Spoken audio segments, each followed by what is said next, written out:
हुई है उससे संबंधित विषयों पर आपसे चर्चा के लिए मैं आपके बीच में हूं। अभी गुरु पूर्णिमा का पवित्र पर्व हम सभी ने मनाया है और पूरे प्रदेश में मध्य प्रदेश सरकार ने हमारे महर्षि सांदीपनि गुरु पर्व समारोह का आयोजन किया और लगभग सभी जगह पे बहुत ही गरिमा के साथ ये गुरु पर्व पूर्ण हुआ है। इसके साथ ही एआई पर केंद्रित मिशन बुनियाद इसका भी शुभारंभ हुआ है। ये प्रदेश के 8 जिलों के 500 शासकीय स्कूलों में चलाया जाने वाला है, जिसमें कक्षा 8वीं से लेकर 11वीं तक एआई एनेबल्ड शिक्षा का शुभारंभ होगा। हो गया चलाया जाएगा। अभी मध्य प्रदेश में हम सभी जानते हैं कि सांदीपनि स्कूल आज मध्य प्रदेश के लिए अत्यंत गौरव का कारण बने हुए हैं और अभी 60 नए सांदीपनि स्कूल्स की सौगात और मिल रही है और इनके निर्माण पर सरकार लगभग 25,500 करोड़ रुपए खर्च करने जा रही है। एक बड़ा महत्वपूर्ण निर्णय ये भी है कि स्कूल शिक्षा विभाग में 10,000 शिक्षकों की भर्ती का काम भी अभी किया गया है। एक और महत्वपूर्ण निर्णय है, बोर्ड परीक्षा में 3 साल तक 100% यानी 100% परीक्षा परिणाम देने वाले जो प्राचार्य हैं, ऐसे स्कूलों के प्राचार्य हैं, उनको 1 लाख रुपए की सम्मान राशि और उस स्कूल में विकास के कार्यों के लिए 5 लाख रुपए तक की राशि वहां पर दी जाने वाली है। ये इसलिए है ताकि प्रिंसिपल और स्कूल दोनों को ही प्रोत्साहन मिले और बाकी के स्कूल भी इस दिशा में कदम आगे बढ़ाएं। देश का पहला टेलीकॉम मैन्युफैक्चरिंग जोन ये ग्वालियर में स्थापित होने जा रहा है और दिल्ली में राज्य सरकार और भारत सरकार के बीच में एमओयू पर हस्ताक्षर भी हो चुके हैं। ये लगभग 350 एकड़ में विकसित होने जा रहा है, जो अत्याधुनिक प्लग एंड प्ले औद्योगिक क्लस्टर होगा। यहां पर मोबाइल उपकरण, network equipments, optical fibre, semiconductor और 5th G और अब उसके बाद 6th G पर भी जहां पर रिसर्च और इनको डेवलप करने का काम होगा। इसके प्रथम चरण के लिए भारत सरकार ने 493 करोड़ रुपए की राशि की स्वीकृति भी प्रदान कर दी है। 170 एकड़ जमीन राज्य सरकार के द्वारा निःशुल्क इसके लिए उपलब्ध कराई जा रही है और उस जमीन की कीमत अगर हम देखें तो लगभग 600 करोड़ यानी 596 करोड़ रुपए उसकी राशि होती है। इस परियोजना से ये बड़ी महत्वपूर्ण परियोजना है, जिसमें आने वाले सालों में 12 से 15,000 करोड़ रुपए का निवेश और लगभग 5,000 रोजगार इससे सृजित होने की संभावना होगी। जैसा आपको पिछली बार ही बताया था कि जन विश्वास अभियान प्रारंभ होने जा रहा है और 7 तारीख से इसकी शुरुआत हो रही है। माननीय मुख्यमंत्री जी स्वयं इसकी शुरुआत छिंदवाड़ा से कर रहे हैं। प्रभारी मंत्री होने के नाते मैं भी वहां रहूंगा और सभी जो मंत्रीगण हैं, ये इनके जिलों का चयन की प्रक्रिया मुझे लगता है आज पूरी हो जाएगी और ये सभी वहां पर 7 तारीख को मौके पर रहेंगे अपने अपने जिलों में और इस योजना को आगे बढ़ाएंगे, जिसमें पहले भी आपको जानकारी दी थी कि इसमें जन संवाद का कार्यक्रम भी होगा, उद्योग संवाद का कार्यक्रम भी होगा, सर्विस डिलीवरी जो कि सुशासन का प्रमुख आधार है, इस पर चर्चा होगी। शासन की योजनाओं के धरातल पर क्रियान्वयन की स्थिति क्या है उसको बारीकी से देखा जाएगा। कुल मिलाकर सभी योजनाओं और कार्यों की मॉनिटरिंग के साथ साथ जनता से संवाद, ये इसका प्रमुख आधार और कारण है। इस वर्ष भी हम सभी जानते हैं कि माननीय प्रधानमंत्री जी ने हर घर तिरंगा अभियान की शुरुआत की थी और इस वर्ष भी 9 से 17 अगस्त तक हर घर तिरंगा ये अभियान जन सहभागिता से शुरू होने वाला है, जो 17 तारीख को पूरा होगा और राष्ट्रीय गीत वंदे मातरम के 150 वर्ष पूरे होने के उपलक्ष्य में उसे भी इस अभियान के साथ में जोड़ा जाएगा।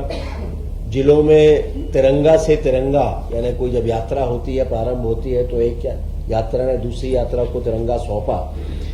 उसके साथ साथ उसकी प्रदर्शनी, रंगोली, तिरंगा की बुनाई, तिरंगा मेला, तिरंगा कंसर्ट, तिरंगा ई बाइक, तिरंगा साइकिल रैली, तिरंगा यात्रा, तिरंगा ध्वज बिक्री, तिरंगा एंथम, तिरंगा प्रश्नोत्तरी, तिरंगे के लिए स्वयं सेवा, तिरंगे की सजावट, तिरंगा संगीत और सैन्य बलों के जवानों और पुलिस कर्मियों को पत्र लेखन जैसे कार्यक्रम भी इसके माध्यम से आयोजित होने जा रहे हैं। और कोशिश है कि स्व सहायता समूह और जो उचित मूल्य की दुकानें हैं, यहां के माध्यम से खादी के और पॉलिस्टर के जो राष्ट्रीय ध्वज हैं, वो उनकी उपलब्धता सुनिश्चित हो सके।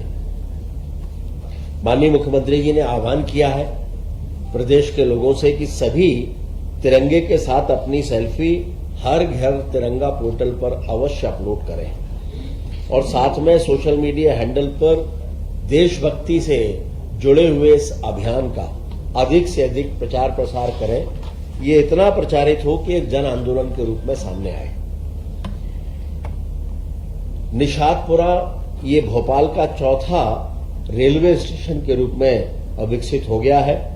14 करोड़ की लागत से इसका विकास हुआ है। इसमें उज्जैन, इंदौर आने जाने, दिल्ली से जहां भी इंदौर और उज्जैन जाने वाली गाड़ियां हैं उनको समय भी बचेगा और भोपाल मेन स्टेशन पर जाए बिना डायरेक्ट ट्रेन की सुविधा भी मिलेगी। अभी फिलहाल 2 ट्रेनों का स्टॉपेज यहां पर रहने वाला है, मालवा एक्सप्रेस और वेरावल एक्सप्रेस। और वर्तमान में रेलवे का जो इंफ्रास्ट्रक्चर है उसकी दृष्टि से मध्य प्रदेश सरकार के सहयोग से 1,18,000 करोड़ के कार्य भी चल रहे हैं। आज जिन विषयों पर निर्णय हुए हैं उनमें सहकारिता विभाग का एक बहुत ही महत्वपूर्ण निर्णय है कवच योजना।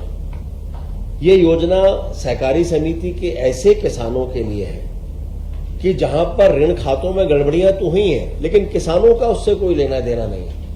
लेकिन चूंकि एक बार गड़बड़ी हो जाती है तो वो भी डिफॉल्टर मान लिए जाते हैं और उनको सरकारी योजनाओं का लाभ नहीं मिलता। और ऐसे किसानों को राहत मिले और वे मुख्य धारा में आकर योजनाओं का लाभ ले सकें, इसके लिए ये योजना प्रारंभ हो रही है। और इनको राहत देने के लिए अपेक्स बैंक और जिला सहकारी बैंकों के द्वारा अपने स्तर से निधि निर्माण करके इनको राहत दी जाएगी। इसमें अपेक्स बैंक और जिला सहकारी बैंकों का जो अंशदान है वो 50 करोड़ रुपए की सीमा तक रहने वाला है और राज्य सरकार इसके लिए 50 करोड़ रुपए की अंश पूंजी एक बार में उपलब्ध कराने वाली है। इसके अलावा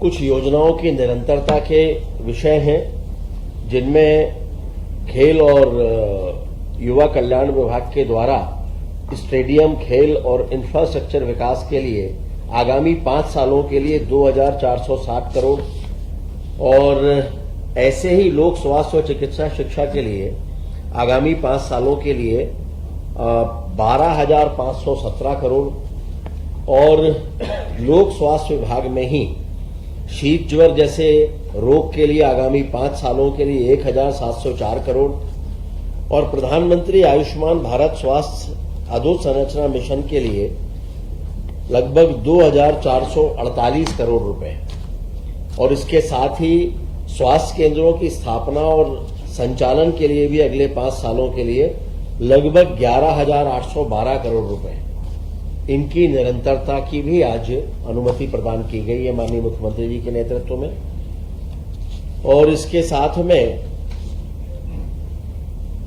उच्च न्यायालय मध्य प्रदेश जबलपुर के लिए 20 नए पदों का सृजन भी जो किया गया था 7 फरवरी को, उनमें प्रचलित पदनामों को परिवर्तित करके नए पदनाम उसमें दिए गए।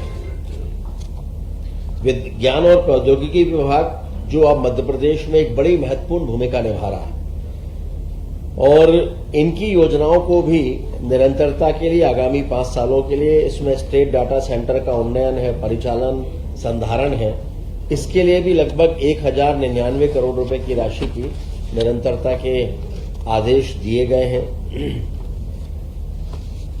कुछ विभागीय जांच है, उनमें एक उमेश चंद कौरव है, प्रभारी डिप्टी कलेक्टर, उनके लिए अनुमोदन हुआ है।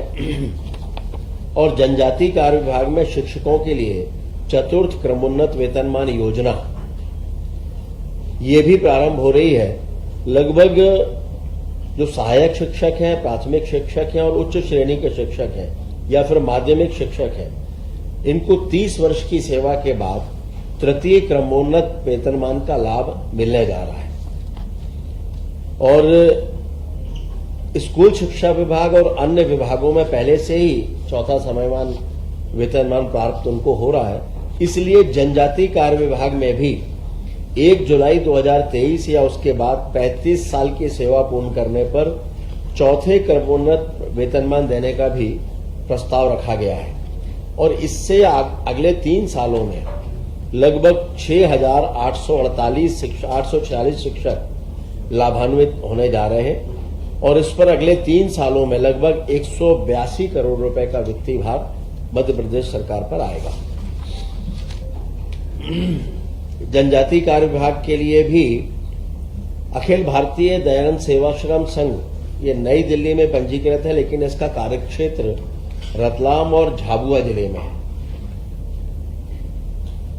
तो अभी केवल मध्य प्रदेश में जो पंजीकृत संस्थाएं हैं उनको अनुदान प्रारंभ किए जाने का प्रावधान है। चूंकि संस्था दिल्ली में पंजीकृत है, इसलिए इस नाम से फिर से इसका पंजीयन यहां पर संभव नहीं है। तो इसको 2015-16 से 24-25 तक 10 वर्ष की अवधि के लिए मध्य प्रदेश में पंजीबद्ध होने की शर्त से कैबिनेट ने छूट प्रदान की गई है। इस छूट से शासन पर कोई भी अतिरिक्त भार नहीं आने वाला है। तो कुल मिलाकर आज के ये सारे विषय थे। संस्था अखिल भारतीय दयानंद सेवाश्रम, सभी संस्था के बारे में जानते हैं। तो और ये कवच योजना में कितने किसानों को लाभ मिलेगा? लगभग 5,000 मध्य प्रदेश में। अपने आप में बड़ी बात इसलिए है कि किसान दोषी नहीं होता था, लेकिन अगर किसी अधिकारी कर्मचारी की कोई त्रुटि है और उसके कारण वो समिति डिफाल्टर हुई और वो भी डिफाल्टर हो गया, उसमें उसका कोई योगदान या दोष नहीं होता था। तो आप सभी को बहुत धन्यवाद।